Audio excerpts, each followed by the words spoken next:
Hello and welcome back to the Feminine Purpose Hub, redefining success from survive to thrive. And I am super excited about this new episode. Today, we are going to be diving into a few powerful self discovery tools to help you better understand your true self and unique path. From personality types to archetypes, these tools offer valuable insights for your personal and professional growth. And I love using them, I love referring to them. And yes, let's get started. So, first one, let's talk about the importance of self discovery for living in alignment. So, why am I using self discovery tools? I love using self discovery tools because they do help you to learn so much about yourself. I think for me, the first revelation of that kind, but the one that really brought inside. I'm going to talk about others that one in particular that has also helped, but mostly I'm going to say the first revelation of this kind was with the MBTI. I've taken a MBTI test, had the description, and then you know what? I ended up realizing that it was me. It was just me. The description was so relevant, and I find it so interesting because eventually you're thinking, well, you should know these things about you, but really, you don't actually think them through. We tend to go through our days and just move through that the motions, and we don't actually really think of the different traits of personality that really identify us and separate us from the others, and basically what influences us in a way or another. um, we just don't actually think about the things that make us us, if that makes sense. We just go around our days and we don't actually know what's triggering us, and we don't know why it's triggering us. We think of other reasons, and I think for me it really helped me realize my some set of values that I have, and that eventually realize that for somebody else it's going to be completely different. And that's something that eventually, I mean, we tend to think of rights and wrongs and way to do things and think that it is how they should be done, how you should behave, how you should think. And eventually, your neighbor, or like the next person, is going to be so completely different, and there's no right and wrong.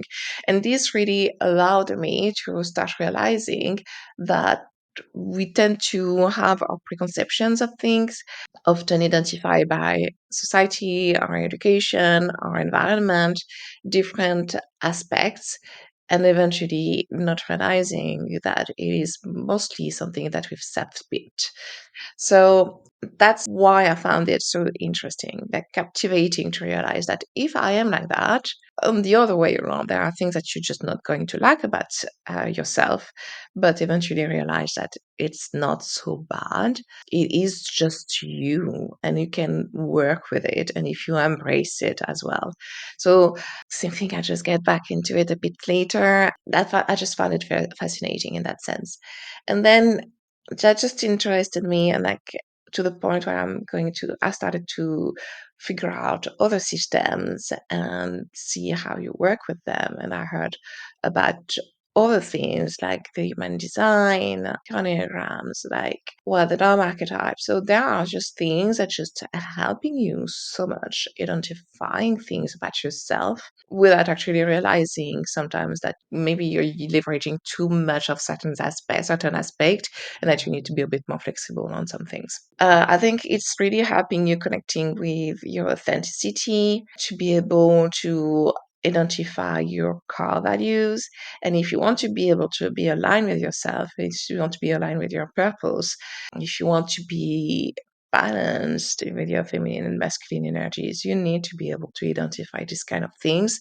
So you're more aware, you have more self-awareness, and you're just going to be able to say, well, do you know what? I'm relying a lot on this, or because this is a trait of personality that is really high when I'm talking about my scale of values, but when I'm really high, when talking about the MBTI, we have 4 scales. So I'm very high on that scale. So that's probably the reason why I'm behaving that way. So instead of trying to embrace something else, that's something that's not working for me, I'm just going to work with it. And I think again, like, that's something that you just want to be able to identify. So let's look into these different tools so that those make a bit more sense. And I want to start with the MBTI because that's the one I've just mentioned. And actually, I think that's going to be really helpful to be able to identify where I'm going with this. So the first one I want to talk about is the MBTI. That's where I started actually with today's episode. So I think might as well deep dive on it, and I think it's quite good to be able to illustrate the example. It is also one of the most popular personality framework. It's being used a lot either in schools or so. I think it's quite good to actually It's quite good to know a bit more about it. It's designed to help. So first, it stands for the Myers-Briggs Type Indicator, so MBTI. It's based after the two people, the two women that researched it.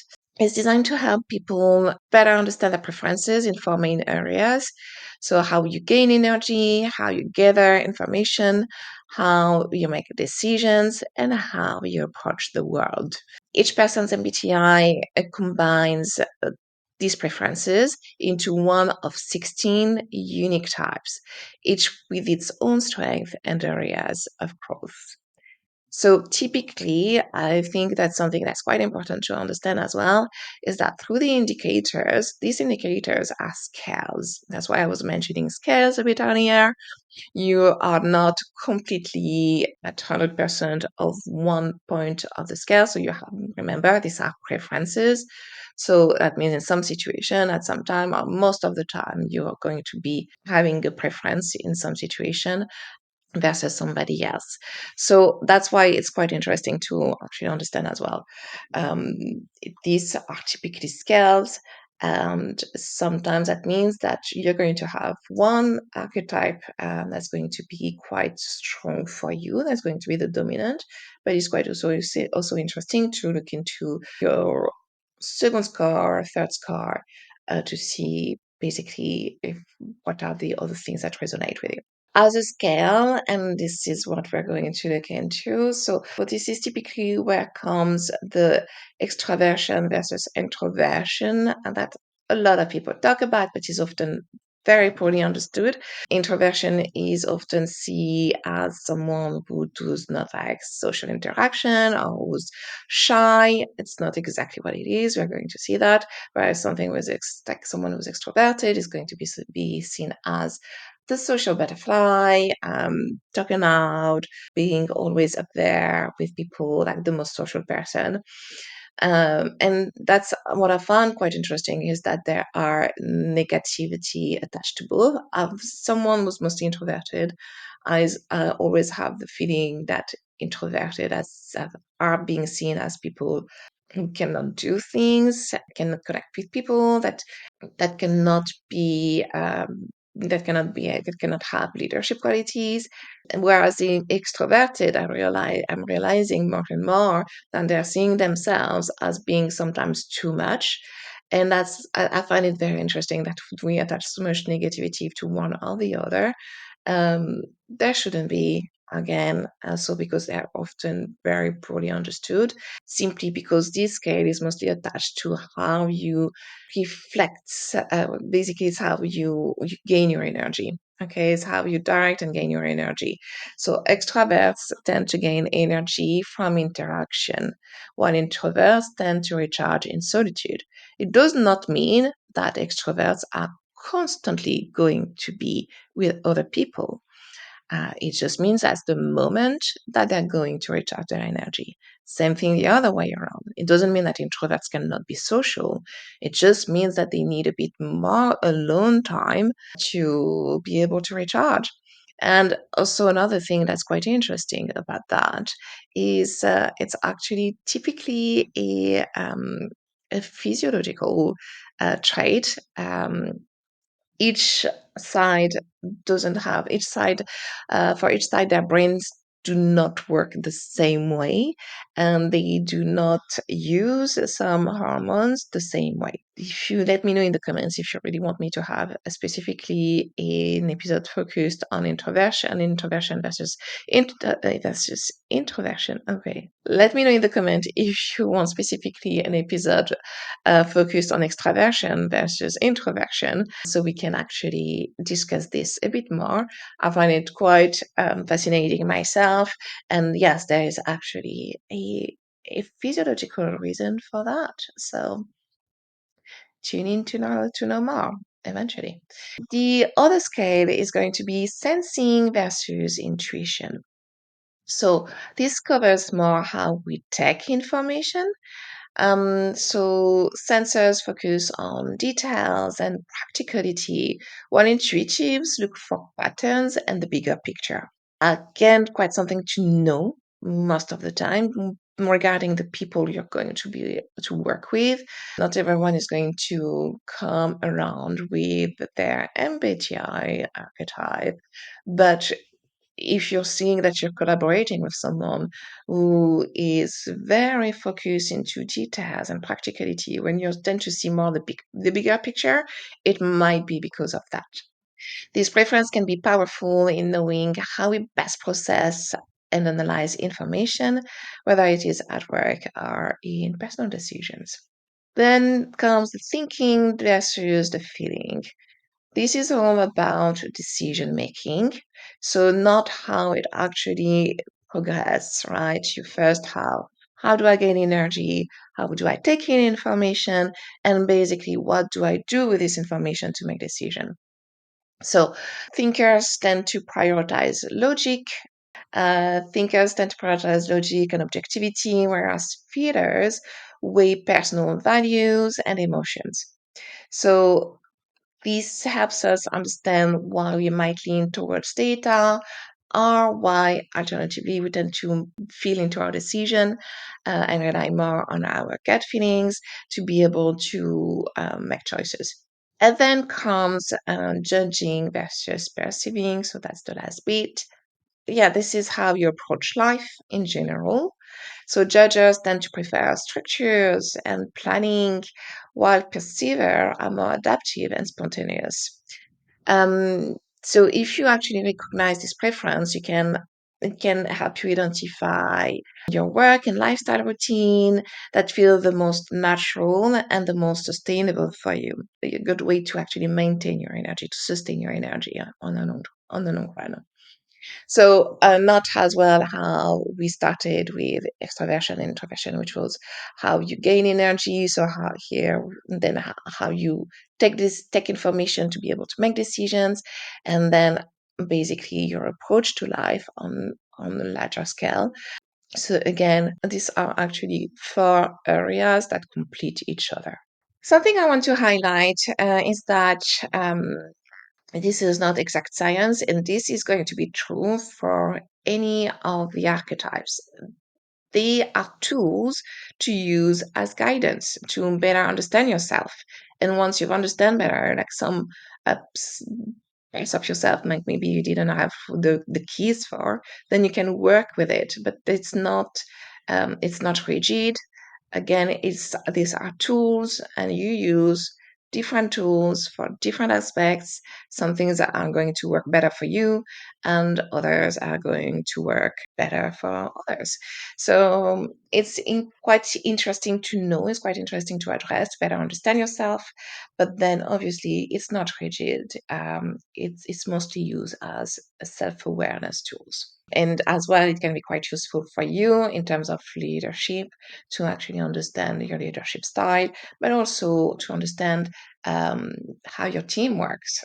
Okay, so even without having necessarily their types, you can start identifying if they're leaning more towards judging profile versus a perceiving profile, if they're more detail orientated, or if they tend to be more an intuitive type.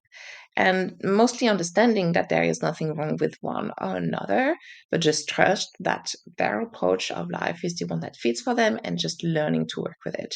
And also leveraging different skill sets. So if you really feel like you need a set of data, then leverage someone who's going to be better at that. So that's where I wanted to start with the MBTI because it's quite common. And I think it's quite useful to know how it works because it's actually giving clear guidance on why first it's just a tool, the fact that there are different scales, and how you can use it. Well, we have the less known Enneagram. This one and I'm not going to cover it in depth because it's probably the one I'm the least familiar with. But we have that's a framework to understand your motivation and your relational styles. I think what I like about it is, again, most of the time, the Enneagram coaches are going to invite you to rather read about it rather than taking a test. So I think for me, it's a question of preference. It's the same thing for the MBTI, to be honest. I think the logic behind it is that you are not always capable of answering question truthfully. You tend to be biased and just answer questions to the way you think is the best answer. Okay, so I think why not? But I think it typically can be the same when you're reading profiles. You can be like, oh, that's a good profile. That's where I feel like I'm the most, but you might not be objective with it. So I feel like as long you can use test as long as you know you're responding truthfully, even if you feel like it's not exactly the answer you think is reflecting the best on you. I think the thing that you need to really know, whatever the test or whatever the archetypes we're talking about, is the fact that there is just no right or wrong answer. And if you're taking it for yourself, literally no one is going to use it against you. So that's something to keep in mind. Moving on to I do love human design. This is not a test-based question. Human design is considered by some a mix of MBTI and astrology. So that's telling you how we are going to some like a large range of waters. So the idea is really, well, indeed, we're using whether your date of birth, place of birth, time of birth to be able to identify some personality traits that are going to really help you identify your energy type. So basically, how you manage your energy and how you gain your energy. So it's not that's typically something that we discuss with MBTI, but here it's just really coming from a different place because simply for some people there's going to be that conception that some people constantly have an energy motor going around, while others need to get the energy from outside. So that's quite interesting in that sense. And basically, they cannot sustain the energy. And that people who actually gain the energy from outside typically cannot sustain it. So they're going to be more exhausted more quickly. Basically, being able to identify the different kind of energy types that you can have. I mean, your specific energy type, rather, but then after that, being able to work with it. It's giving you the tools to say, okay, this is how you need to reflect. These are the signs that maybe you're not feeling really aligned. This is a sign that you're getting exhausted. This is why you're getting exhausted that way. And it's really, I think, like an amazing tool for self-acceptance that eventually for me, like really discovering my human design, I was like, this is why I cannot typically sustain energy. Like I feel like people can just keep going all the time, all the time, all the time. And I need to I need to lay low at some point. Like I cannot sustain energy. That's because projector cannot sustain energy. So these are kind of things, and this is just entry points of human design. By the way, it can go so much more in depth, and you just literally can keep going. You can study it for years. To be very honest, I went through certification, but I feel like I constantly need to revisit. And there are things that I know that I did not cover much in depth within that certification, because then you're getting into specialization. There is so much that you can cover. It's brilliant. So once you're going with your human design, it's also getting into how you interact with others.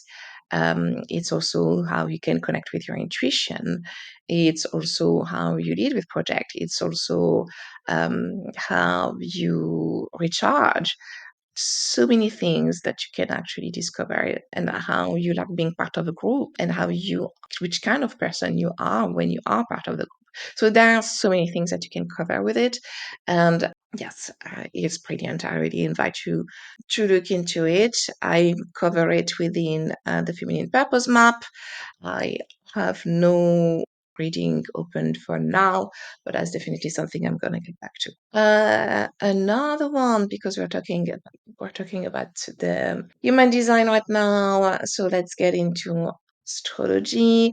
That's something that everyone is more or less familiar with, either believe in it, but you more or less all know your sun sign, and you more or less at least once read your horoscope. I'm pretty sure you did. So this astrology also helps sharing a general overview of your personality traits, and how it aligns with life's bigger themes. Again, I think I'm not going to get too much into it. There are 12 houses with different themes. You have different planets going into those, and all of that influences you. I think for me, the difference when I'm thinking about both human design and astrology, I think, well, first there is this concept of prediction that does not exist with human design. But the other thing I think is that you really so much more into details into some aspects of your life because of the houses and why it comes in play. I think like you get more into the roots of how you interact basically with cosmic influences basically.